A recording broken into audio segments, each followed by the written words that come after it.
My wife wanted sex 5 times a day. At first, I thought it was every man's dream, but soon I realized it wasn't love she craved, it was control. And when I discovered the truth behind her hunger, I didn't leave her, I destroyed her. Not with my fists, not with a gun, but with silence, lies, and her own desires turned against her. This is the story of how I made my wife beg for mercy and how I never gave it. I used to think men were the ones cursed with insatiable lust. Locker room talk, bachelor parties, whiskey-soaked jokes about never enough, it all painted us as predators who always wanted more. But my wife, Rachel, shattered that myth. From the very first year of our marriage, her appetite was unnatural. 5 times a day. At first, it was exciting, the kind of story a man might brag about over beers with friends. But soon, it became something else. A burden. A prison disguised as passion. I worked a demanding job in finance, long hours that drained me. Yet no matter how tired I came home, no matter the stress coiled in my shoulders, Rachel wanted me. Morning before work, quick one at lunch, as soon as I walked in, before bed, and if she woke in the night, she would drag me from sleep again. When I tried to resist, she cried. Sometimes she screamed. Once she accused me of cheating simply because I said no. "You're my husband," she shouted, nails digging into my arm. "If you don't give me what I need, what are you for?" I told myself it was love, that she just desired me too much. But a seed of unease planted itself inside me, and with each passing month, it grew into something darker. Because her hunger wasn't just for sex, it was for control. The day I suspected her betrayal was the day Chris, our gardener, quit. He was a tall young man with broad shoulders, always respectful, always quiet. I had never spoken more than a few words to him, but Rachel, she lingered when he worked. I noticed once from the upstairs window. She brought him water, but her hand brushed his as she handed him the glass. The way she leaned on the railing, hips tilted, laughing too easily at his soft replies. It burned in me. When Chris left suddenly, without notice, Rachel claimed he had family problems in another state. But weeks later, a whisper reached me through a mutual friend. Chris had taken a new job in another suburb. No funeral, no emergency, just left. I began watching her more closely after that. It was her phone that betrayed her. One night after she had finally fallen asleep, exhausted from another round, I took it from the nightstand. Her password was the same as always, my birthday. The messages were explicit. Not with Chris, with 3 men. 3. Different names, different tones, one young, texting in slang, another older, formal, almost poetic. The third, a married man, whose wife was oblivious. And the photos. God, the photos. I sat there in the dark, phone trembling in my hand, bile rising in my throat. All the time she had demanded my body, accused me of cheating, controlled me with her lust. It wasn't need. It was greed, addiction, depravity. When I confronted her the next morning, she didn't deny it. "You can't satisfy me, Daniel," she spat, eyes blazing. "You never could. I need more. And if you were a real man, you'd understand." Something inside me snapped that day. Not rage, not grief. Something colder. Revenge. I didn't leave her. That would have been too easy for her. Instead, I smiled. I forgave. I played the loyal husband, the fool who loved too much. I gave her what she wanted, or at least I pretended to. I let her drain me, let her think I was broken. At the same time, I started my game. I began recording messages, phone calls, videos from a hidden camera in our bedroom, every moan, every betrayal, every time she thought I was asleep while she whispered filth into her phone. I learned the names of the men, where they lived, where they worked. I befriended one under a false identity online, feeding him lies, pushing him to expose himself deeper. Another I followed late at night, watching him slip into his own wife's bed, ignorant of the disease my wife was passing along. Piece by piece, I built a cage around her. And she had no idea. The first move was subtle. I left her phone unlocked on the kitchen counter, screen glowing with a half-written message. She found it before I did, of course. Suspicion flared in her eyes, not at me, but at me. "You were snooping," she demanded. "Why would I?" I said calmly, sipping my coffee. "You're my wife. I trust you." That trust became a weapon. The more I pretended to believe, the guiltier she became. She grew restless, paranoid. She accused me of cheating again, projection, I knew. She started locking her phone tighter, sneaking to the bathroom for calls. But the paranoia spread like poison. Soon, she wasn't sleeping. Her appetite grew frantic, desperate, as though trying to distract herself with flesh. And I gave her less and less. She hated that. When the time was right, I set the stage. I invited her lovers. Not all at once. That would have been messy. No, I played them against each other, sending messages from her phone, luring them to the same place at the same time. A hotel room. Cheap. Anonymous. They walked in expecting her. They found me instead. And evidence. Printed photos.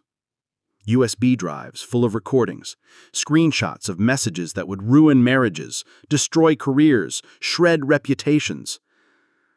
I didn't threaten. I didn't shout. I simply told them the truth. Rachel belongs to all of you, and to none of you. She's poison. She'll burn your lives the way she burned mine, but I'm offering you a chance. Help me destroy her, or I destroy you. The three men didn't trust me at first. Why would they? I was the husband, the cuckold.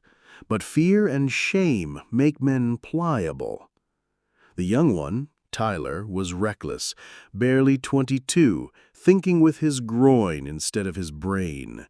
He panicked the most when I showed him the screenshots. "She told me she wasn't married," he stammered, pale as chalk. "Man, if my parents find out, if my job finds out—" I let him sweat. The older one, Richard, was calm, calculating, a lawyer. He knew the weight of evidence when he saw it. He said nothing, just adjusted his tie and stared at the floor. The third, Mark, the married man, his hands shook so violently he nearly dropped the folder I gave him. His wife was a Sunday school teacher. One word, one photo, and his whole life would collapse. "I don't want trouble," Mark whispered. "Just tell me what you want." Exactly the response I needed. I didn't need their loyalty, just their silence and their cooperation. At home, Rachel was crumbling. Her paranoia was eating her alive. She'd sit in the living room, chewing her nails until they bled, her eyes flicking to the window as though someone were watching. She accused me of moving things around, of listening to her calls, of plotting against her. And I smiled, always smiled. "Baby," I'd say, brushing her hair back, "you're imagining things. You work too hard. You need to relax." But every night, I leaked more poison into her world. A stranger's number written on a note in her purse. a perfume bottle under the car seat that wasn't hers, a hotel receipt tucked into her drawer. She thought someone was gaslighting her. She thought I was cheating.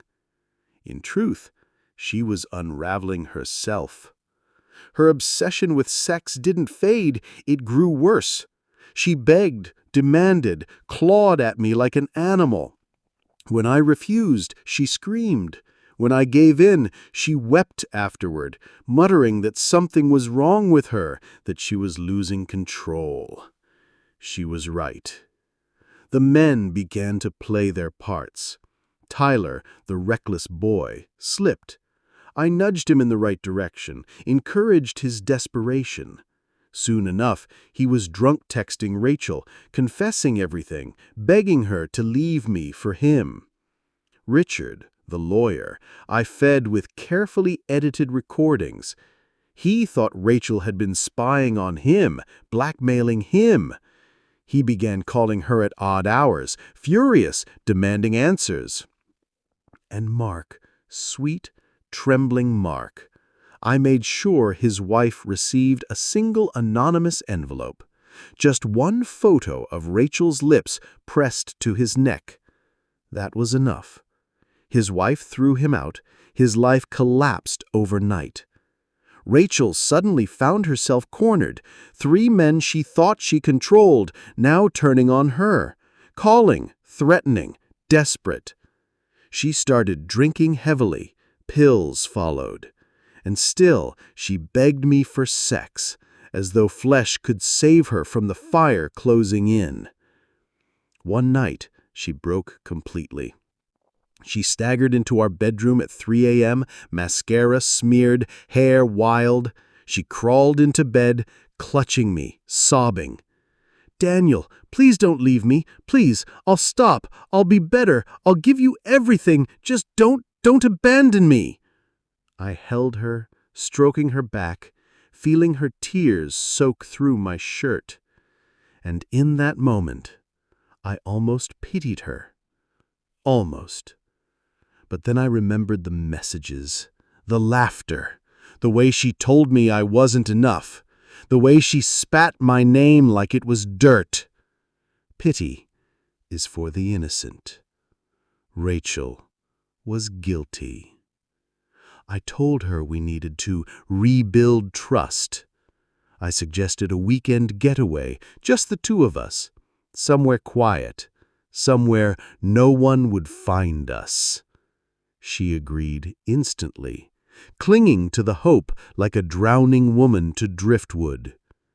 We drove to a cabin by the lake, remote, silent, a place where screams would vanish into the trees. That night, by the fire, she tried again.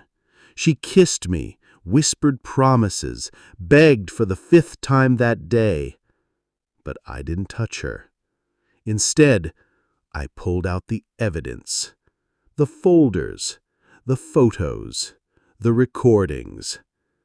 Her face drained of color as I spread them across the table. "This," I said softly, "is who you really are." She shook her head violently. "No, Daniel, no, please." "I wanted control," but you gave it to me, piece by piece. And now you belong to me." Rachel stared at the evidence on the table, her breathing ragged, hands trembling. "Daniel, I can explain," she whispered. "No," I said calmly. "You can't." Her eyes darted across the room as if searching for an exit, but there was none. Not from this cabin, not from me, not from the weight of her own sins staring back at her in printed ink and video stills. "You told me I wasn't enough," I said, my voice quiet but sharp as glass. "You made me believe I was broken, but you weren't hungry for me. You were starving for control, and now you've lost it." She reached for my hand, but I pulled it away. The gesture crushed her more than any slap could have. Her voice broke into a whimper. "Daniel, please, I'll stop. I'll delete everything. I'll—" "You don't understand," I cut in. "It doesn't matter what you delete. I've already saved it, shared it. Copies exist in places you can't touch." Her pupils widened with terror. "You wouldn't." I leaned closer, whispering into her ear. "Your lovers think you betrayed them. One has already lost his marriage because of you. Another believes you tried to blackmail him. And the boy, he's desperate, unstable. Do you think any of them will defend you when this comes out?" Rachel shook her head violently, hands gripping her hair. "Stop it! Stop it!" But I didn't stop. The next morning I drove us back into town. Rachel was silent the whole ride, staring out the window, lips moving in broken whispers. I began my next act. At dinner parties, I dropped subtle hints. "Rachel's been working late," I'd say with a sigh, or "she's been a little restless." Friends noticed her shaking hands, her distracted eyes. They started asking questions. I sent anonymous messages to her workplace. Nothing explicit at first, just suggestions. "Is Rachel stable? You might want to check." It didn't take long before rumors spread like wildfire. Her boss called her in one morning. She returned home early, pale as a ghost, muttering about unprofessional behavior. Then came the church. I left a single USB drive in the offering basket. By the next Sunday, whispers filled the pews. The pastor refused to look her in the eye. Rachel stopped going out, stopped answering calls. She sat at home in the dark, clutching her phone as if it were a lifeline, though most people had already cut her off. She turned to me then, the only person left. Her tormentor, her captor, her husband. By now I didn't need to raise my voice. I didn't need to threaten. Rachel had built her own prison, brick by brick, out of guilt and shame. Every time she begged for affection, I withheld it. Every time she reached for intimacy, I pulled away. She wanted sex 5 times a day. I gave her nothing. Not a touch, not a kiss, not even a glance. Her hunger devoured her from the inside out. What once had been her weapon became her weakness. She paced the house at night, scratching her arms raw, whispering apologies into the empty rooms. One evening, I found her in the bathroom, staring at her reflection. She had written words on the mirror with lipstick: whore, addict, monster. When she saw me, she dropped the tube and crumpled to the floor. "Daniel, please forgive me. Please, I can't live like this anymore." I crouched beside her, tilted her chin up, and whispered the only truth that mattered. "You already don't live, Rachel. You only exist in the ruins I left you." In the weeks that followed, Rachel faded. Friends vanished, job gone, her phone silent. She barely ate, barely moved, just wandered the house like a ghost trapped in her own skin. The once dominant, insatiable woman who had mocked me, controlled me, betrayed me, was nothing but a hollow shell. And I never laid a hand on her. I didn't have to. All I gave her was silence. Sometimes late at night, I sit in the living room and remember the way she used to demand me 5 times a day, how she believed her lust made her powerful, untouchable. Now she lies upstairs in bed, staring at the ceiling, trembling at shadows that don't exist. She hasn't asked me for anything in months. She dare not. I won't leave her. That would be mercy. Instead, I'll keep her here, in the home she tried to turn into a prison for me. Now, a prison for her. She wanted sex 5 times a day. Instead, she got silence for the rest of her life.